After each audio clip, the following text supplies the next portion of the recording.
I never imagined that my own mother-in-law would show up at my house with my pregnant sister-in-law, dragging 2 suitcases behind them, and then order me to let her move in and give her an $800 monthly allowance. Maybe she thought that because I was the older daughter-in-law, and because I was married to her son, I would keep bowing my head and obeying whatever she wanted. But one sentence from my husband, Mark, silenced them both and gave them a humiliation they would never forget. That was the beginning of a family storm that had been building for years, and this time I was finally ready to protect the home my husband and I had built. That afternoon, Mark and I had just come home from a client meeting. We had not even had time to change out of our business clothes when we saw 2 figures standing outside our front gate. One was my mother-in-law, Linda. Beside her stood my sister-in-law, Chelsea. At their feet were 2 large suitcases, so stuffed they looked ready to burst, as if they had not come for a short visit but had already decided they were moving in. What made me stop in my tracks was Chelsea's belly. It was already big, obvious beneath her cream-colored maternity dress. She held it with both hands. Even under her thick makeup, her red eyes showed a mixture of anger, panic, and shame. Not long ago, Chelsea had been bragging all over social media that she was about to marry into a wealthy family. She said her boyfriend, Carl, had bought her a house and a car, took her to expensive restaurants, and treated her like a queen. But now, there she was in front of our house, pulling a suitcase behind her like someone who had just been slapped awake by reality. Before I could even greet them, my mother-in-law pushed past us and walked straight inside. She did not ask where we had been. She did not ask whether we were tired. She did not ask whether we, the actual homeowners, were willing to let her in. She dropped her bag onto the sofa, looked around our living room, and spoke as if she owned the place. "Starting today, Chelsea is staying here. You're her sister-in-law, so it's your responsibility to take care of her." For a few seconds, I froze. Mark stood beside me, just as stunned. I tried to keep my voice calm. "What do you mean, Mom? Is something wrong with Chelsea?" Linda let out a sharp breath, her face darkening. "What else could be wrong? That useless Carl left her. Do you expect me to let her go back to my old house in this condition and let the whole neighborhood laugh at her?" I looked at Chelsea. Her head was lowered, but not in shame. The way she held her stomach looked less like a woman needing protection and more like someone holding up a shield. I asked quietly, "So you brought her here so she can stay for a few days? Or is there something else?" Linda answered immediately. "She's staying here until she gives birth." It felt as if the sky had collapsed on top of me. Linda continued, her voice growing harder. "That big bedroom upstairs, you two don't even use it. Chelsea can stay there. She needs a spacious, airy room. You'll take care of her food, doctor appointments, prenatal vitamins, and everything else. And besides that, you'll give her $800 every month." I thought I had misheard her. $800 a month? I repeated, forcing my voice not to shake with anger. Linda looked at me, as if I had asked something ridiculous. "Yes, she needs to rest. She needs maternity clothes, supplements, good food, and she needs to keep her mood stable.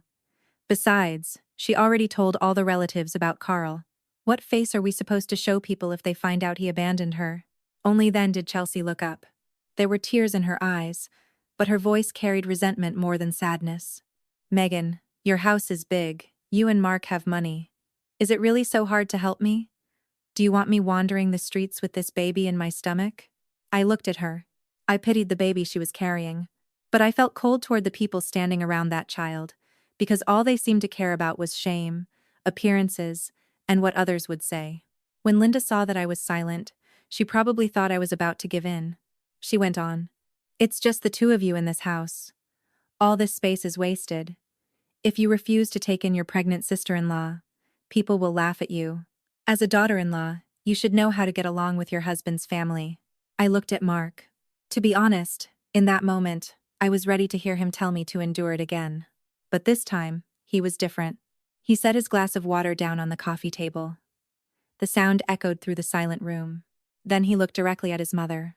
His voice was low, but every word was clear. "Mom, this house belongs to me and my wife.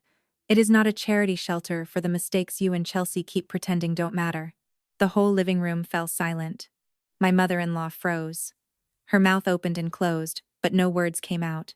Chelsea lifted her head, tears still on her cheeks, her eyes full of disbelief. And for the first time in many years as a daughter-in-law, I felt that the man standing beside me was truly my husband, not just a son who always bowed his head to his mother. From that moment, I knew the real storm in my husband's family had only just begun. When I looked back at everything that happened, I finally understood that what Mark said that day was not sudden. It was not a moment of anger. It was not because I had poisoned his mind, as my mother-in-law always liked to claim. It was the result of years of watching his family treat his wife like an ATM, something they could keep withdrawing from until they forgot the meaning of gratitude. When I first became Linda's daughter-in-law, she was not like that. She was sweet, charming, and always praised me in front of everyone. My daughter-in-law Megan is hardworking and smart in business. Our family is so lucky my son married her. Back then, those words felt warm. For a newly married woman, a kind word from her mother-in-law was enough to make her work even harder. I believed that if I treated them well, they would treat me well too. Mark and I were not rich in the beginning. In the early years of our marriage, we rented a small space to run our business. In the morning, we delivered orders. At night, we packed products. There were nights when we worked past midnight, preparing shipments for customers. I still remember one week when heavy rain leaked into our storage unit and soaked part of our inventory. Mark and I cleaned everything together while laughing, but deep inside, we both wanted to cry. Still, we did not give up. Little by little, we saved our profit. After many years, we bought our own house, a vehicle for the business, and finally had some savings. The problem is, when your life starts getting better, outsiders may feel happy for you, but some relatives begin making plans for your money. I still thought Mark's family was my family. Whenever Linda needed something, I helped. Their stove broke, so I gave money to fix it. She complained about joint pain, so I bought her medicine and supplements. When Chelsea enrolled in a makeup course and could not pay the remaining tuition, Linda called me. "Megan, pay the rest for your sister. Maybe this will become her career." I paid it. I did not think much about the cost. I only thought about helping as much as I could. But the dangerous thing about helping without boundaries is that it easily becomes an obligation. At first, Linda still said, "Megan, can I ask you a favor?" Later, those words disappeared. They were replaced by orders. "Send me money to fix the stove. Order me a new refrigerator. Pay my debt to Aunt Sharon first. I'm short this month." Her voice no longer carried shame. It sounded as if she were reminding me of a responsibility I was supposed to fulfill. Chelsea was another story. She was not evil in the beginning, but she was lazy and loved luxury. If she saw my handbag, she wanted it. If she saw I had bought expensive cosmetics, she said, "Megan, I need that too. I look so ugly lately." When I upgraded my phone for work, she sulked. "You got a new phone, Megan. Just give me your old one." I gave things to her without resentment. But the more I gave, the less she valued anything. Once, I advised her gently, "Chelsea, you should learn a real skill for yourself. It's better if you can support yourself." She immediately frowned. "You're rich now, so you look down on me because I'm poor." I was stunned. A sincere piece of advice had become an insult in her ears. That night, Linda called me into the living room with a heavy expression. "She's still young. As her sister-in-law, you should understand her. It looks bad when an older sister-in-law counts every little thing with her husband's younger sister." I explained that I only wanted Chelsea to have a better future, but Linda dismissed it. "What future? We're family. If you're doing better, help her. What's the problem?" Things like that happened again and again. At first, Mark told me to endure it. He said his mother was getting older, that she was emotional, and that Chelsea was immature. I understood that he loved his mother and sister, so I never forced him to choose.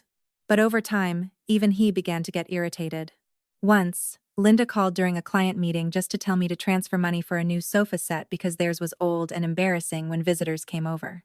After Mark hung up, he stayed silent for a long time. That night, I told him something he still remembers. Helping is fine, but if there are no limits, one day they'll put their whole lives on our backs. He did not answer immediately. He only looked at me with tired eyes. After a while, he said quietly, "I know. I just thought that because they're family they wouldn't go that far." I smiled bitterly. Sometimes, because they're family, it's easier for them to use blood as a reason to cross boundaries. From then on, Mark quietly changed. He did not make a scene, but he began organizing the documents for our properties, our business accounts, and our finances. He made clear which money belonged to the company and which was our personal money. He also told me that every bit of help we gave his family should be recorded clearly. Not because we wanted to collect repayment, but so that one day, no one could say we were ungrateful. At the time, I thought he was simply being careful. I did not expect that carefulness to save us from a deep pit. So when Linda brought pregnant Chelsea to our house and demanded that she live with us while receiving $800 every month, Mark was no longer the son who lowered his head for peace. He had watched long enough. He had endured long enough. And he finally understood. If silence continued, it would not save the family. It would only turn our home into a hiding place for everyone else's mistakes. Carl first appeared in Chelsea's life at a family gathering held on the anniversary of Mark's grandfather's passing. That day, Linda's house was full of relatives. People came and went, and food was spread from the kitchen to the backyard. Mark and I arrived early to help, not because we were ordered to, but because as family, we wanted to show respect. Before lunch, while everyone was getting ready, we heard a car stop outside the gate. A shiny black car parked right in front of the house. The door opened, and Carl stepped out wearing a crisp white polo shirt, pressed pants, and a sparkling watch on his wrist. He was not especially handsome, but he knew how to carry himself. His hair was neat, he smelled expensive, and he always had a smile on his face, like someone used to entering rooms full of people. Chelsea ran to meet him, her face shining as if she had won a beauty pageant. She hooked her arm around his and pulled him inside. Her voice was full of pride. "Mom, Carl is here." Linda, who had been talking to some aunts, stood up the moment she saw him. Her face brightened. Carl bowed politely and handed her a gift. "Good afternoon, Mom. I heard you were having a family gathering, so I stopped by to pay my respects. It's just a small gift. I hope you'll accept it." Linda laughed until her eyes nearly disappeared. "Oh, Carl, you just got here and already brought gifts." But she quickly took the gift and showed it off to the cousins standing nearby. Carl had brought a box of premium gift baskets wrapped in red velvet. The gold lettering on the outside looked impressive. He also gave Chelsea a bottle of perfume, saying he had brought it back from overseas. Chelsea held the perfume, recorded a video, and smiled. "It's hard when your boyfriend spoils you too much." I was standing nearby, and with just one glance at the gift basket, I felt something was wrong. The wrapping looked pretty, but the printing was blurry. The sticker was crooked, and the barcode looked strange. The same went for Chelsea's perfume.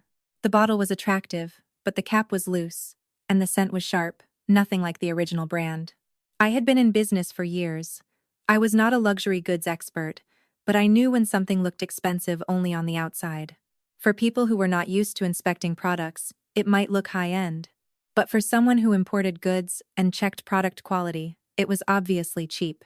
During lunch, Carl talked well. He barely ate. He drank a little wine and began talking about his investments. He claimed he owned resort property. He said he knew powerful people in the industry. He said he was about to open a furniture business. Every word smelled like money. But what was strange was that whenever someone asked where his company was, where the documents were, or which projects he had finished, he only smiled and avoided answering. "You know how business is. There are sensitive things, Mark. Some connections can't be revealed yet. You might lose the opportunity." Mark only smiled. I understood that smile. Real business people do not need to be mysterious. People who use the word connections to cover concrete questions should be treated with caution. Mark asked him, "Do you already have your own company?" Carl immediately raised his glass. "Great question, Mark. You really think like a businessman." "Of course I do. But we're currently restructuring." I looked at Chelsea. She did not care. She was busy filming Carl's face, his watch, and the car key resting on the table. Linda looked even more enchanted. She stared at Carl as if she had found a ladder that would raise their whole family to another level. Carl only needed to say one sentence.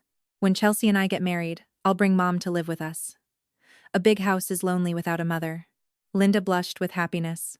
From then on, Chelsea became completely obsessed with Carl. She posted photos nonstop. Sometimes it was a photo of their hands together at a restaurant. Sometimes it was a picture of her sitting inside an expensive car. Sometimes it was a story with the caption, "Thank you for treating my mother like your own." Linda was no less excited. Everywhere she went, she bragged. "My Chelsea is so lucky. She found a rich man who is also kind, not like some people who have money but are stingy." I knew that last sentence was aimed at me, but I stayed silent. I did not want to create trouble over indirect insults. One time, Carl took Linda and Chelsea to a mall. When they came home, Chelsea showed everyone photos taken in front of designer bags, luxury watches, and high-end cosmetics. Linda held the phone and showed people proudly. My future son-in-law brought us to see the world of rich people. So classy. But when I looked carefully, Chelsea had only one small paper bag from a cheap accessory store. When I asked, I found out Carl had only bought her a hair clip and bought Linda a box of discounted tea. Everything else had been window shopping and photo taking. When I gently commented on it, Chelsea snapped back. Don't think everyone is as cheap as you and Mark. Rich people can buy whenever they want. What matters is that he brought me there. I looked at her. I did not know whether to pity her or be angry. I said, I'm not telling you not to love him, but you need to know him properly first. A man who talks about money all the time but can't prove his actual work is dangerous. She smiled bitterly. You're used to safe, small business, so now you suspect everyone. Mark also spoke privately to his mother. Mom, a decent man doesn't casually promise mansions and grand weddings. Don't be carried away by sweet words. Linda immediately frowned. What do you mean? Are you upset because your sister finally found a good man? Are you afraid she'll surpass you? Those words silenced Mark for a few seconds. Not because he had nothing to say, but because he realized his mother had chosen to believe a man who had just arrived over her own son. And I understood from that moment that every warning from us would be seen as sabotage. Linda and Chelsea no longer looked at Carl with their eyes. They looked at him with greed, shame, and their dream of being admired by others. And when someone is drunk on a beautiful dream, the person who tries to wake them up becomes the enemy. After that gathering, Carl appeared at Linda's house more and more often. Some weeks, he visited 2 or 3 times. He never came empty-handed. Sometimes he brought a box of red ginseng. Sometimes he brought cosmetics with foreign labels. Sometimes silk scarves, wine, or expensive-looking tea. Everything looked elegant and shiny, enough to impress anyone who was not used to such things. But there were no receipts. No clear source. No way to verify anything properly. Linda was thrilled. She even set up a glass cabinet in the middle of the living room to display Carl's gifts. Every day, she wiped them like treasures. Whenever visitors came, she pulled them over and pointed to each item. Look at this. My future son-in-law is so thoughtful. Young, but he knows how to treat family. Unlike some people who have money but are stingy. She often glanced at me or raised her voice when Mark was nearby. I knew she was attacking us because we had refused to lend Chelsea money to open an online clothing shop just so she could post about it. But I stayed quiet, because if I argued, she would only say I was jealous of Chelsea. Chelsea floated in the clouds. Her clothes changed. Her speech changed. Even the way she walked became deliberately classy. She began calling Carl her future husband on social media. She posted a photo of her hand beside a glass of red wine. A photo of 2 people from behind in a dim restaurant. Every time someone commented, "Is the wedding soon?" she did not answer directly. She only left a red heart. That was enough to make people curious. Enough to make her feel seen. Carl knew how to feed that side of Chelsea. Every so often, he took her somewhere fancy for photos. They sat in an upscale restaurant, found the best angle for videos, and posted captions that sounded rich. But I noticed that after those nights, Chelsea's happiness did not last long. One time, she went into the bathroom to call a friend, her voice irritated. Yes, I paid first. He said he left his wallet in the car. He said he'll transfer it tomorrow. I heard that, and everything became clearer. A man who truly wants to care for his girlfriend does not repeatedly let her pay for dates he planned himself. Slowly, Chelsea began borrowing money more often. She borrowed from friends to buy outfits for photos.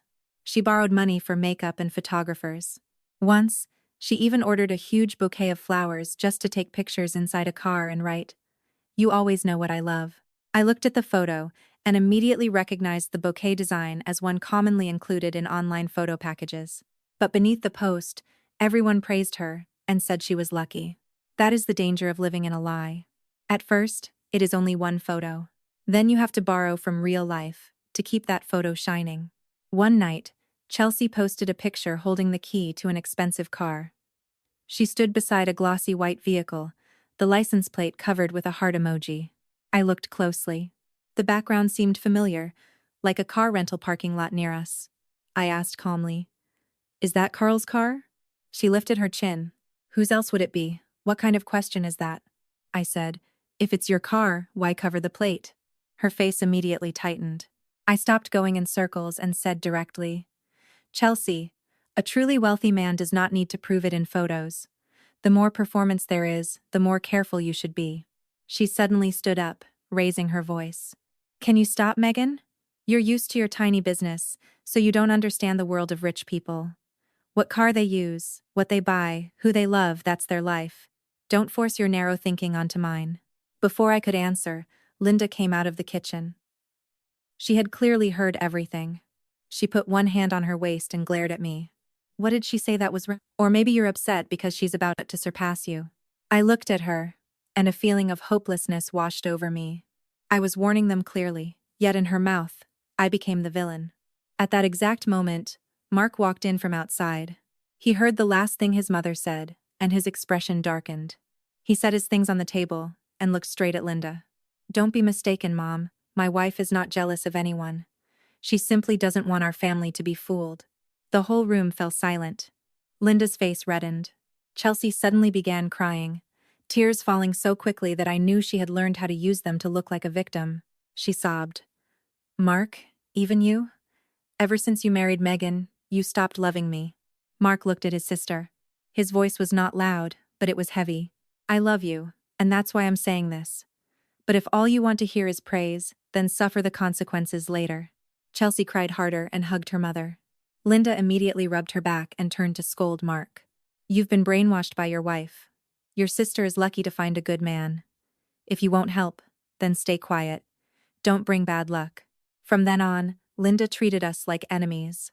She forbade us from interfering in Chelsea's life. No one was allowed to mention Carl with suspicion. She even declared in front of relatives, when Chelsea marries Rich, don't come near us pretending to be family after looking down on her now. After saying that, she looked straight at me like an invisible slap. I said nothing. I only felt cold. Some people do not fail to see warnings. They choose to blind themselves because of the shine of wealth in front of them. That night, on the way home, Mark drove for a long time without speaking. I knew he was hurt, not because his mother had yelled at him, but because for the first time, he understood how far his mother and sister had gone. I placed my hand over his and said quietly, We've warned them enough. If something happens, we cannot let them drag us in. He nodded, eyes still on the road. I know. From now on, everything has to be clear. Documents, money, everything. I won't let you get pulled into that show. Back then, I did not yet know that the show was about to end in the most humiliating way possible. And the first one to pay would be Chelsea. Not long after Linda declared that we were forbidden to interfere, their entire family began living under a strange glitter. That glitter did not come from truth. It came from filtered photos, vague captions, and Carl's promises, sweet as sugar. Linda smiled everywhere she went. Chelsea seemed to float in the clouds. Only Mark and I saw what was happening, and grew more worried. One morning, Chelsea called her mother. Her voice was shaking and happy. I heard this story from Linda herself, because she spread it to the neighbors. Chelsea had found out she was pregnant. At first, she panicked and called Carl 10 times, thinking he would avoid her. But when Carl heard the news, he sounded happy. He told her over the phone, Don't worry, I'm here. I'll take responsibility. I'll fix everything. I'll arrange a formal family meeting so your mother can be proud of you. Just one sentence, and it was as if they had been given honey. Chelsea's worry turned into joy. She believed this pregnancy was her ticket into a wealthy family. Carl even told her, Post little hints. Don't reveal too much. We need to keep the suspense until the family meeting, so everyone will be surprised. Those words should have made her suspicious. But to Chelsea, they made her feel like the heroine of a glamorous love story admired by everyone. From then on, Chelsea's social media changed. She posted a hand on her belly, a covered pregnancy test, an ultrasound photo beside a bouquet of white flowers. Every caption was vague. Waiting for the day we share one roof. Thank you for giving me and my baby a name. Some happiness does not need too many words. People began commenting. Some congratulated her. Some asked when the wedding would be. Some said Chelsea was so lucky. Linda became even worse. If she used to brag about Carl 10 times, after learning Chelsea was pregnant, she bragged 100 times. At the market, she told the fish vendor. At family parties, she told relatives. When someone simply asked how she was doing, she pulled up a chair and started telling the story. My grandchild will be born with a silver spoon. His family is so wealthy. Carl is arranging the wedding. He said he won't let my daughter and grandchild suffer. I heard those words from several acquaintances, and my chest grew heavy. I did not hate an unborn child, but I was afraid of how the adults were using that child to cover their greed and shame. Mark only sighed. He told me, I hope we're wrong, because if that man really has a problem, Chelsea's fall will be painful. I did not answer, because I felt the same. And the day Carl's family was supposed to come for the formal meeting kept getting postponed. At first, Carl said he was busy with a project. Then he said his mother was sick. Then he said they needed to choose the right date carefully.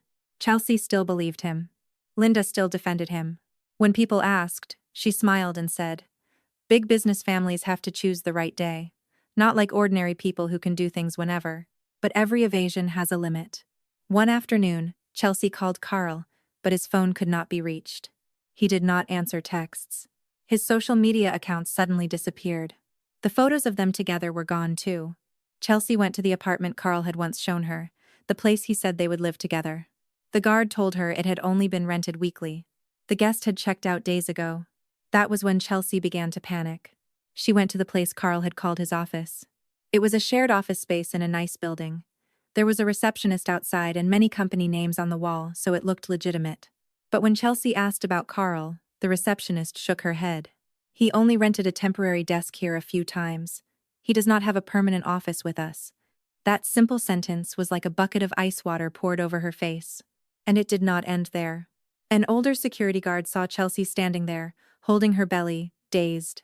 He whispered, "Are you looking for Sir Carl too? He has brought other women here before to take pictures." He introduced all of them as his fiancée.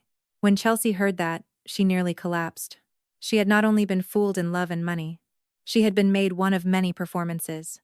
The title fiancée that she had proudly shown off was only a line Carl used again and again with different women. When Linda found out, she panicked. But what she feared most was not her daughter's well-being. It was the shame of people discovering how much she had bragged. She locked herself inside the house and did not dare go out. When people called to ask about the wedding, she said the groom's family was busy. Chelsea cried and smashed her phone. But she still remembered to delete old comments from her posts, terrified someone would uncover the truth. At that point, they should have woken up. They should have admitted our warnings were right. But no. Pride is hard to swallow. Linda called Mark, her voice angry and trembling. "This is your fault. You kept saying she would be fooled. Now look, Carl left her because of your mouths. You don't know how to be careful with words." Mark listened in silence for a few seconds, and then ended the call. He no longer wanted to argue. To his mother, the truth mattered less than finding someone to blame. That night, Chelsea cried to Linda, saying she could not go back to the old house. The neighbors knew she was pregnant. Her friends thought she was marrying a millionaire. If she went home, people would laugh at her. She also refused to rent a simple apartment because she said she was used to being admired and could not bear people seeing her fall. When I heard that, I felt both sad and cold. A pregnant woman who was still more afraid of losing her image than of fixing her life was not only a victim of a scammer, she was also a victim of her own illusion. That was when Linda thought of our house. In her eyes, our house was large, clean, and surrounded by a high fence perfect for hiding Chelsea's shame. If Chelsea lived with us, Linda could tell relatives that her son and daughter-in-law were taking care of her while the groom's family arranged things. If I gave Chelsea $800 a month, she could keep attending good appointments, buy nice things, and maintain the image of a woman cared for by her future in-laws. So the next day, Linda brought Chelsea and 2 suitcases to our gate. They did not come to ask. They came to announce. Linda thought it would be enough to put Chelsea's pregnant belly in front of me, mention blood ties, and use family reputation to scare me. She thought I would give in again like before. But she miscalculated. After everything we had seen, Mark was no longer the son who lowered his head for peace. And this time, the door to our home would not open so easily for greed. After Mark said those words, our living room became so quiet that I could hear every tick of the wall clock. Linda froze for a few seconds. Her face shifted from red to purple. Chelsea held her belly, her mouth slightly open. She probably had never expected her brother, who always gave way, to speak so directly in front of their mother. But Linda did not give up easily. She sat heavily in the middle of the living room, one hand on her chest and one finger pointing at Mark. Her voice began to tremble as if she had been deeply wounded. "Mark, my son, I never thought you could say that.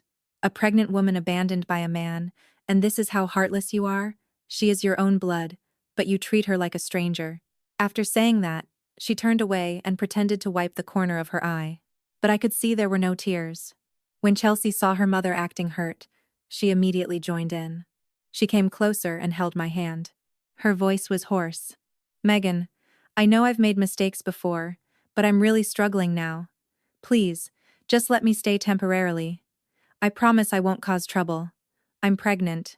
Where else can I go?" If an outsider heard that, they would surely pity her. A pregnant woman abandoned by a man, begging to stay with her brother. But I had been part of this family long enough to know that sometimes the sweetest words are the tightest traps. Before I could answer, Chelsea continued. Her voice was soft, but the calculation inside it was clear. "If it's okay, I'll just stay in the big bedroom upstairs. It has windows, it's airy. Pregnant women can't stay in cramped rooms. And I often have trouble breathing, so I need my own air conditioner. Also, can you bring the air purifier from the living room up for me? I'm scared dust might affect the baby." When I heard that, I almost laughed bitterly. 1 minute ago, she had said she would not cause trouble. 1 minute later, she was already choosing rooms, choosing appliances, and rearranging someone else's house. Linda thought my silence meant I was about to give in, so she quickly added, "That's right. She's pregnant. She needs a clean, airy place. That upstairs room is wasted anyway. And her food can't be just anything. Every month, give her $800. That's not much. Medicine, vitamins, milk, maternity clothes, beauty care. She still needs to look good while pregnant. People might laugh at her otherwise." I looked at her. I did not know whether to be angry or sad. Even now, she was thinking about what other people would say. Chelsea had been abandoned. The baby's future was unclear. Carl had disappeared. Yet mother and daughter were still thinking about nice clothes, skincare, and maintaining an image. I asked slowly, "Mom, let me clarify. Do you want us to support Chelsea because she is pregnant and needs care, or because you want her to continue showing off on social media?" Chelsea's face instantly twisted. "What do you mean, Megan? Are you looking down on me?" Before I could answer, Mark spoke. He looked directly at his sister. His voice was colder than before. "If you had money to live in an illusion, then you should also be able to face the consequences. No one is obligated to finance your pride." Those words hit Chelsea like a slap. She froze, then tears poured down her face. This time, maybe they were not acting tears. Maybe her ego truly hurt. Chelsea turned to her mother, crying and blaming. "See, Mom? I told you we shouldn't listen to Mark. Because of them, Carl got upset and left me." My whole body went cold. Even at the end, she still could not face the truth. Carl had left. Carl had pretended. She had chosen to be blind. Yet in the end, she still wanted to blame us. Linda immediately hugged her daughter and rubbed her back like she was a child. "Stop crying, sweetheart. As long as I'm alive, I won't abandon you." Then she turned to us, her voice sharper. "Do you think this is only about Chelsea? People will say we are ungrateful. A pregnant sister was not helped by her rich brother. If your clients hear that, will they still respect you? In business, reputation matters too." This time, Mark laughed. Not happily, but with complete disappointment. He stood up, adjusted his sleeves, and spoke clearly. "Mom, in business, people look at credibility, contracts, product quality, and whether you keep your word.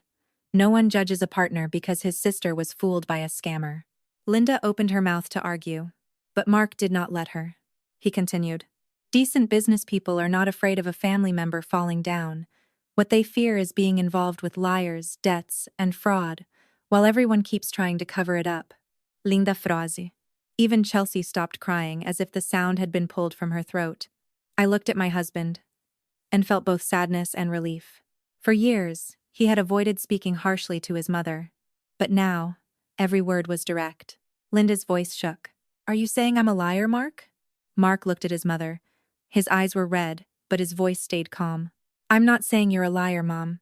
I'm saying only people who have lived too long inside a lie are afraid of others knowing the truth." It felt as if the air had been sucked out of the room. Linda gripped the chair, her face pale. Chelsea lowered her head, one hand on her belly and the other clutching her bag strap. I knew those words hurt, but they were necessary. Because if no one spoke directly, they would keep using dignity to bind us, pregnancy to force open our door, and family to hide a story they had ignored from the beginning. The tension in the house was like a guitar string pulled too tight. Outside, evening had fallen. The yellow light in the living room made everyone's anger and shame look even sharper.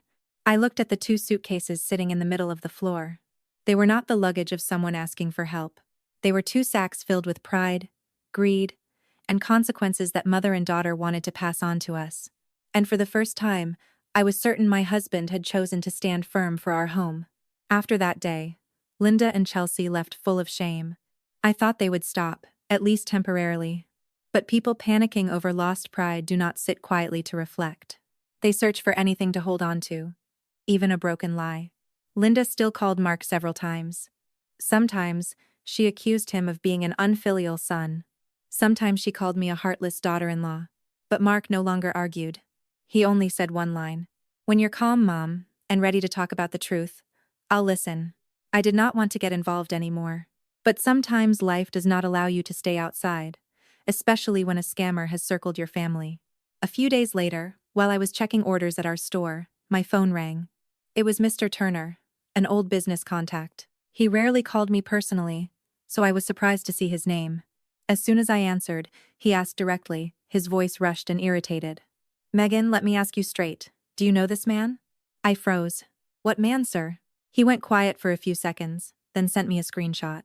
It was a photo Chelsea had posted. Carl, wearing a black polo and sunglasses, stood beside Chelsea in front of an expensive car. The caption read, "Some people arrive to make you believe there is still goodness in the world." I looked at the picture, and my back turned cold. I asked, "Do you know him?" Mr. Turner laughed bitterly. "Know him? If I were you, I'd stay away from him. His full name is Leo Carl Maddox. People call him Flash Carl. He's not a businessman. Today it's real estate, tomorrow cars, next week loans. His mouth is full of billion-dollar projects, but his debts are being shouted about in small-town markets." I stood up, gripping the phone tightly. Even though we had suspected something, it felt different to hear confirmation from someone experienced in business. I asked again, "Are you sure? He's involved with my sister-in-law, and she's pregnant now." The line went silent. Then Mr. Turner's voice became serious. "Oh no. He's doing the same thing again." When I heard again, my heart pounded. Mr. Turner told me Carl had a wife and child in another state. His wife's name was Tessa, a hard-working woman who used to help her family run a seafood stall. She had saved some money for her husband, but Carl was never honest. He took his wife's money, and even money from her family, and used it to rent expensive cars and apartments so he could pretend to be a successful businessman. One sentence from Mr. Turner made me cold. The money he uses to impress women outside mostly comes from his wife's hard work. He said Carl's wife once came to the city with their child, crying. Carl had taken money meant for inventory and claimed he lost it in business. But outside, he was still posting photos in expensive restaurants. My chest tightened. A man who used his wife and child's money to support his fake image in temporary relationships was worse than simply poor. I called Mark to the store immediately. When he walked in, he noticed my expression right away. "What happened?" I played him the recording of my call with Mr. Turner. After listening, he was silent for a long time. I saw the veins on his hand as he clenched the edge of the table. Finally, he sighed. From the way he spent money, I knew he wasn't truly wealthy, but I didn't expect him to already have a wife and child. I said, "The problem is your mom and Chelsea won't believe us if it's just our word." Mark nodded. "I know, but we need to find out, not to save their pride, but to protect ourselves. If he targeted our family once, we can't ignore it."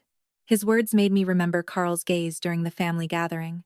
The way he asked about our business, where we lived, whether we had other investments. At the time, I had only felt annoyed. Now I realized he had been watching us for a long time. From then on, I began gathering information through people I knew.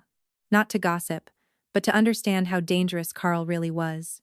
A friend who worked in car rentals confirmed that Carl often rented cars by the day. He bargained hard over the price, but when he took pictures, he acted as if the cars belonged to him. Someone else said he had brought several women to the same coffee shop and always chose the table near the window because it looked better in photos. Even worse, one woman had been convinced to borrow money for him. He told her it was only temporary capital and promised to pay her back quickly. She believed him because he promised marriage. In the end, Carl disappeared and left her with thousands of dollars of debt. Every story was the same. Beautiful surface, expensive places for photos, big promises, then borrowing, disappearing, or blaming. The more I heard, the more chilled I felt. Chelsea was not the first woman he fooled. But what hurt most was that she had been warned again and again. It was not that she had not seen the signs. She simply did not want to look. She chose to believe a man who made her feel like she had entered the world of the rich, rather than believe her own brother and sister-in-law. That night, Mark and I sat in our office. In front of us were photos and messages from acquaintances. They were not enough for legal action, but they were enough for us to know Carl was not decent. I asked Mark, "Will you tell your mother?" He was quiet for a moment. "Yes. But I know she'll say we made it up again." I looked at him and felt sad. Some truths hurt not because they are hard to understand, but because the person who needs to hear them refuses to listen. Mark called his mother. He did not go in circles. "Mom, I found out Carl has a wife and child in another state. He is not a businessman. He is deep in debt and has fooled many women." The other end went silent, then Linda shouted, "Who told you that now? Your wife put you up to this again, didn't she? Isn't Chelsea suffering enough? And you still add to it?" Mark closed his eyes. His voice was tired. "Believe it or not, that's up to you. But from now on, don't use reputation to force us. Whoever made the mistake should be responsible for it." Linda hung up. I looked at my husband without speaking. He put the phone down, sadness clear on his face. I understood that at this point, he was not disappointed because his mother did not believe him. He was disappointed because she had once again chosen pride over truth. And from the truth about Carl's wife, a new wave began to rise. One stronger than Linda and Chelsea expected. Rumors spread quickly. At first, they were simple questions at the market. A fish vendor saw Linda and smiled. "Oh, Linda, you don't seem to brag about your rich son-in-law anymore. When is Chelsea's wedding? We want to eat at the reception too." The question sounded like a joke, but it hit a painful place. Linda forced a smile, said they were still choosing the date, then hurried away without buying fish. The next day, someone else asked, "Chelsea's belly is getting big, right? They should hurry with the wedding. It doesn't look good." Another person added, "I thought the man was rich. Why is everything so quiet?"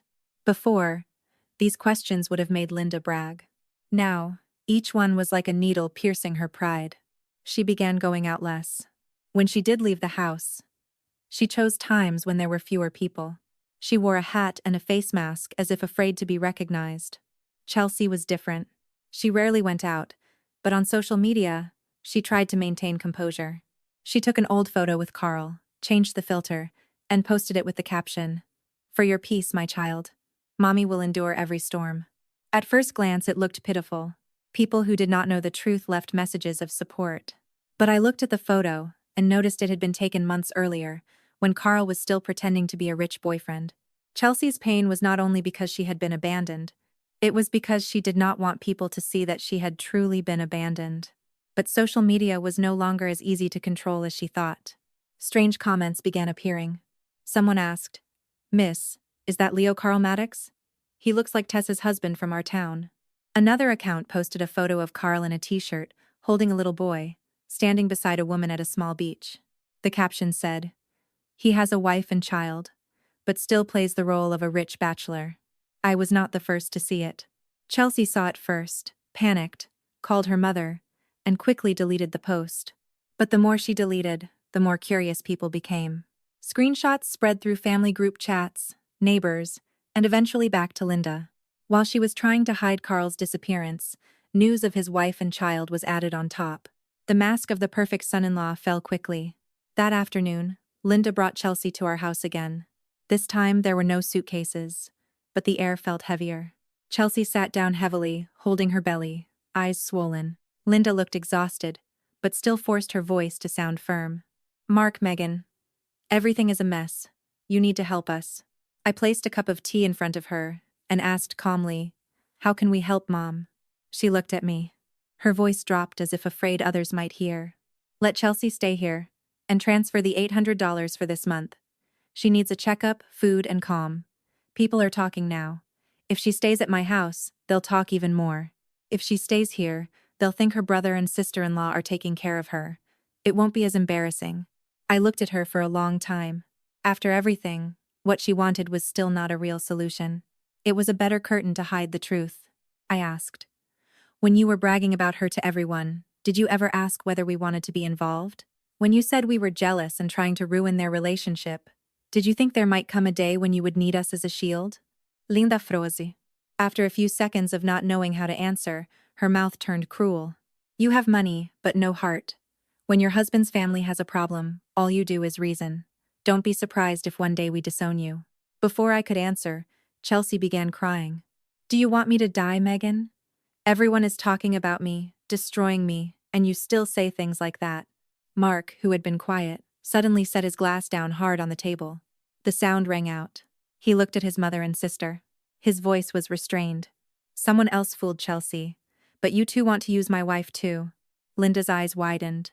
What are you saying? I'm using you? Mark answered immediately. Aren't you? You don't need help for Chelsea to stand up again. You need a respectable backdrop to cover your bragging. The room went quiet. I felt Chelsea's shoulders trembling. Linda looked ready to argue, but Mark continued, his voice colder. What you regret is not Chelsea's dignity. What you regret is losing the dream of becoming in-laws with a rich family. What you regret are the stories you told at the market. If you truly loved Chelsea, you would have woken her up to the truth long ago. Those words exposed everything. Linda turned pale. Her eyes widened, lips trembling. Chelsea slid down onto the floor, sobbing. I watched the scene, but I did not feel happy. I only felt sad. A mother who should have pulled her daughter out of the mud had pushed her deeper because of pride. A woman who should have worried about the baby in her womb was still more worried about losing status. Linda stood, gripping the chair. Fine, you're both so smart. Remember this day. Mark did not look away. I will, Mom. I'll remember that on this day, you chose pride over truth. Linda pulled Chelsea up and helped her out. Chelsea looked back at me, her eyes full of anger and desperation, as if all her shame existed because I refused to give her somewhere to hide. The door closed, and silence returned. But I knew the storm was not over. Because once a lie begins to unravel, it does not stop just because its owner cries.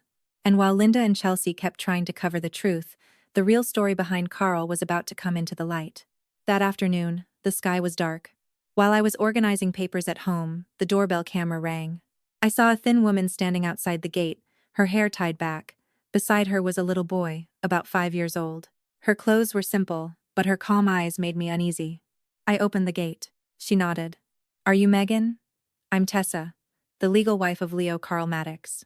One sentence was enough to make my whole body cold, even though I already knew. It was different when the real wife stood in front of me with a child who looked exactly like Carl. It became more real, more painful, more bitter. I invited her in and immediately called Mark. Tessa placed a folder on the table. Inside were a marriage certificate, photos, and bank transactions. She did not cry or make a scene. She spoke directly. I'm not here to humiliate anyone. I'm here so everyone knows Chelsea is not the first woman my husband fooled. By coincidence, Linda and Chelsea also arrived after Mark called them. At first, Linda was angry. But when she saw the documents on the table, the wedding photo of Carl and Tessa, she froze. Chelsea turned to stone. She picked up the photo, eyes wide, lips trembling. In the photo, Carl smiled beside a woman in a wedding dress. No, Chelsea whispered. He said he was never married. Tessa looked at her with tired eyes. He told me I was the only woman he ever wanted to marry too. With a man like that, which word do you think is true? No one answered. Linda sat down, pale. The little boy beside Tessa stood quietly. He looked at Chelsea and asked innocently, Mommy, why does Daddy have a baby with this lady too? That child's question silenced everyone. Chelsea cried. Not to be pitied this time, but because for the first time, she saw the result of a relationship she thought was victory. Tessa told us how Carl had taken more than $50,000 of their savings money meant for home repairs and their child's schooling. He claimed it was for investment. Instead, he used it to pretend, rent cars and apartments, and fool different women. There were months I had to borrow money just to buy milk for my son, Tessa said, while he posted photos in five-star restaurants with other women. No one spoke. Tessa then took out a series of photos. Carl with different women in nearly identical scenes. Expensive cars. Nice hotels. Stylish coffee shops. One woman held the same bouquet Chelsea had proudly shown online. Each photo was like a knife cutting through Chelsea's dream. Chelsea asked shakily, "So he fooled all of us?" Tessa replied, "No. He fooled the ones who wanted to believe him. You weren't the first, but he thought you might be the most profitable." Then Tessa said the sentence that silenced everyone. Before he disappeared, he bragged to someone I know that he was about to get big money from your family. He said the sister was easy to fool because the mother chased status, but the real gold mine was the brother and sister-in-law. It was as if a bucket of ice water had been poured over Linda and Chelsea. From the beginning, Carl had not only seen Chelsea. Behind Chelsea, he saw our house, our business, and the money Linda kept bragging about. I looked at Mark. His face had darkened. All our warnings had not been baseless. If we had been soft, if Mark had not stood firm, we might have fallen into the trap using the word family. Linda's voice trembled.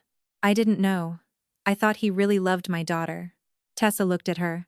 For the first time, her eyes became sharp. "You didn't know, because you didn't want to know. When someone warned you, you said they were jealous. When someone asked for documents, you called them stingy. You only wanted to hear words like mansion, wealth, luxury, rich in-laws." Linda lowered her head. She had no answer. Chelsea sat on the floor crying. And I looked at the little boy, my chest tight. The adults had sinned. But the children were the ones forced to see things they should not yet understand. After Tessa left, the living room remained silent for a long time. No one mentioned the $800. No one mentioned the big room upstairs.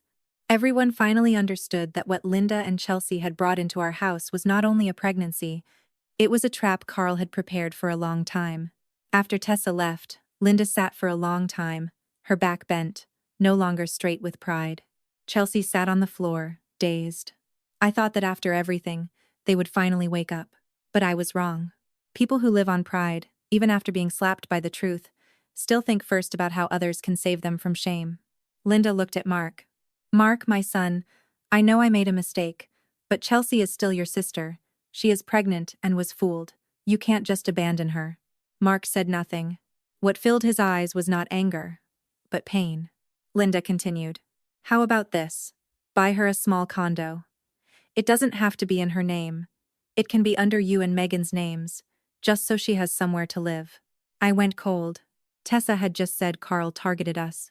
And here was my mother-in-law, suggesting that Chelsea be tied to our property. I asked, "Mom, did you hear everything Tessa said and still think we should involve Chelsea in property?" Linda avoided my eyes. "It isn't free. We're family. What's wrong with helping a little?" I smiled bitterly. Her little was an entire condo. Her little was what Mark and I had worked years to earn. Mark then took a folder from his desk. It was the list of all the help we had given them over the years. He placed it in front of his mother. "Look, Mom, money for your roof, debt payments, eye surgery, Chelsea's courses, phone, bag, everything is listed." Linda turned pale as she read. Chelsea froze.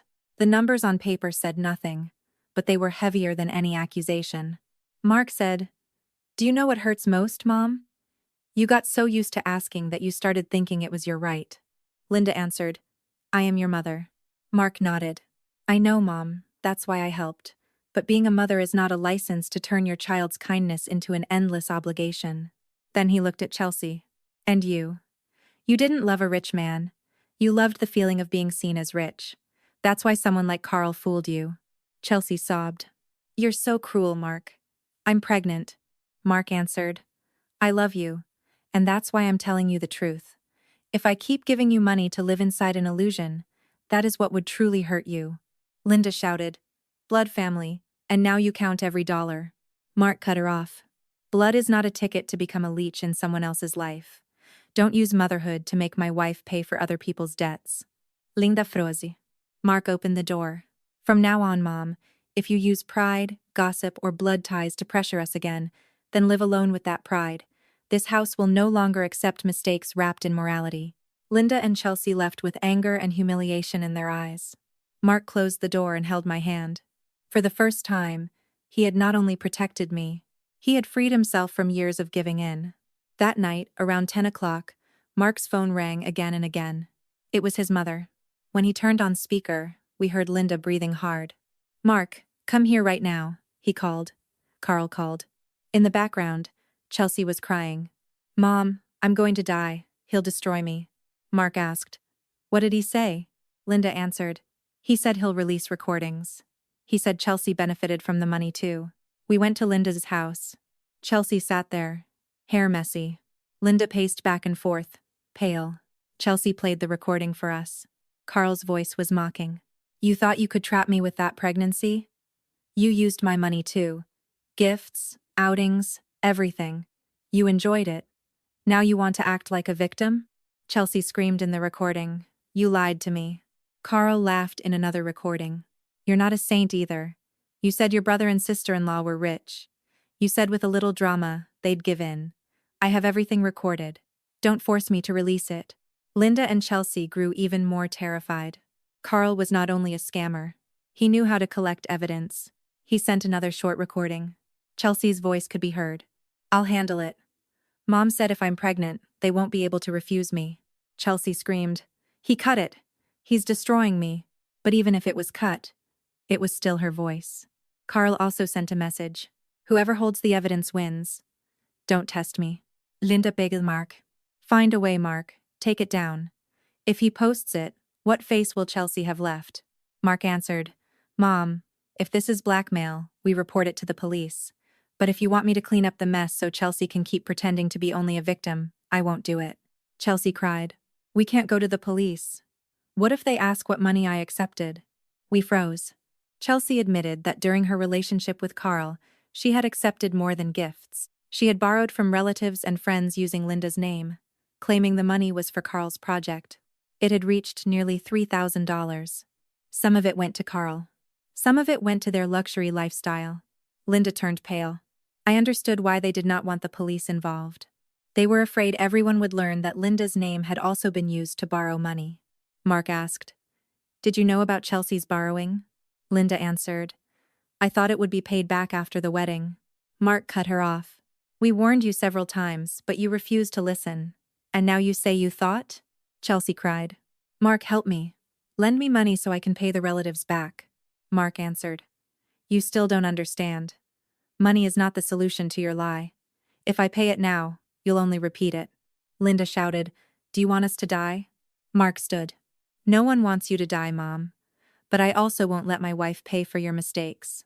He looked around at the expensive-looking gifts still displayed in the cabinet. "This is no longer simple deception. This is a debt you helped grow." Everything was clear. Carl was a scammer. But without greed and pride, he would never have found a gap to enter. The next morning, relatives came to Linda's house one after another, asking for repayment. One was Aunt Laura, who used to always praise Chelsea. "Linda, I'm not here to cause trouble, but the $50,000 Chelsea borrowed from me, I need it back." She said her future husband would pay immediately. Another person added, "Mine was only $20,000, but that was for my husband's medicine. I trusted her because you said she was marrying rich." Linda still tried to act firm. "I had nothing to do with that. They gave money to Chelsea." But Aunt Laura took out her phone and showed a text from Linda herself saying, "Please help Chelsea. The groom's family will repay you. Linda Frozi." Chelsea came out of her room crying, "Please forgive me. I'm pregnant." But her tears no longer worked. One uncle said, "Your belly is not a receipt that erases your debt. When you borrowed money, you were good at promising. When you posted in expensive restaurants, did you remember you were spending other people's money?" Another relative pulled up videos of Chelsea showing off her glamorous life. "We thought it was real. Now we find out everything was fake. Rented cars, fake bags, fake gifts." Chelsea tried to grab the phone. Mark stopped her. "Don't make this worse, Chelsea." She looked at her brother. "Even you, Mark?" Mark answered, "I'm on the side of the truth. They are only asking for the money they lent you." In the end, Linda and Chelsea were forced to sign written debt agreements. After the relatives left, Linda immediately turned to Mark. "Son, pay it first. For the sake of our shame." Mark looked at his mother, exhausted. "The shame was created by you. You fix it. I will not pay for arrogance." After that day, Linda's house was covered in silence. But the story was not over. Tessa called me. She said she and several other victims of Carl had gathered evidence and filed a case. It was not only about love. It was about financial fraud, with proof from many women. Carl was eventually arrested. With so much evidence from different victims, his performance collapsed. Chelsea was also called for questioning. Linda cried, "My daughter is pregnant. Why drag her into this?" Mark answered, "Mom, if she is truly a victim, then she should tell the truth." But during the investigation, more truth came out. Someone showed proof that Chelsea had been warned about Carl before, but she ignored it and even blocked the person. When Chelsea faced Carl, her world collapsed even further. Carl denied everything, including the baby. "Is that child even mine? We're not sure." Then he said the most painful truth. "You didn't love me either. You loved the title of being a rich man's wife. I gave you that, and you joined the act. Now don't blame only me. After everything, all masks were gone. What remained were debts to repay and shame to carry." One afternoon, Linda and Chelsea came to our house again. This time there was no arrogance and no suitcase. As soon as she entered, Linda cried, "Mark, Megan, I was wrong. Forgive me. But please, help Chelsea." Chelsea knelt. "Megan, forgive me. Just let me stay until I give birth. I won't act anymore." Mark helped her stand. Kneeling is not a solution. He offered help. He would help Chelsea find a decent apartment. He would give her the contact of a good doctor. He would help with baby supplies. But he made it clear. No one would live in our house. There would be no $800 monthly allowance, and we would not pay Chelsea's debts. Linda complained. "That's the same as throwing your sister away." Mark answered, "I'm not throwing her away. I'm stopping her from destroying this family further. If I help her the way you want, she will never learn." He handed Chelsea an envelope with the apartment address and the doctor's contact. "If you truly want to change, start here. It won't look pretty on social media, but it is real and safe." They left quietly. Chelsea moved into the apartment. One by one, she sold the luxury-looking things she had once shown off, most of which were fake or rented anyway. There were days she simply cried in the middle of the room, surrounded by objects she had once used to prove she was admired. Linda changed too. She rarely went out to gossip anymore. Her dream of becoming a glamorous rich in-law became a bitter memory. Chelsea gave birth to a healthy baby girl. I sent baby supplies. Nothing luxurious, just enough. One night, Chelsea messaged me. "I hated you for a long time, Megan, but now I understand you were right." I did not reply with much. "If you understand now, then live properly for your daughter." From then on, Chelsea began selling products online. Her social media filled with simple photos of her daughter's tiny hands. A real life.